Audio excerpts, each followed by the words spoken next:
Flooding has caused major damage to rural roads and bridges, and that ends up costing farmers and consumers.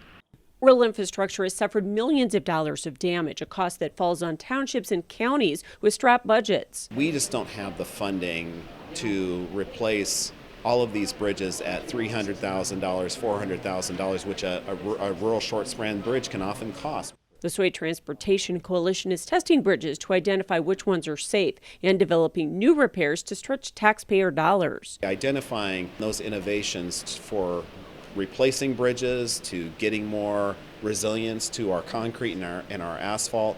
With roads and bridges out, farmers have faced considerable detours. It is indeed going to have an impact on the ability of farmers to get their product to market. And that cuts into farmer profitability, a cost that gets passed down to consumers in higher food prices. This Heartland Consumer Report is sponsored by South Dakota soybean farmers and their soybean checkoff.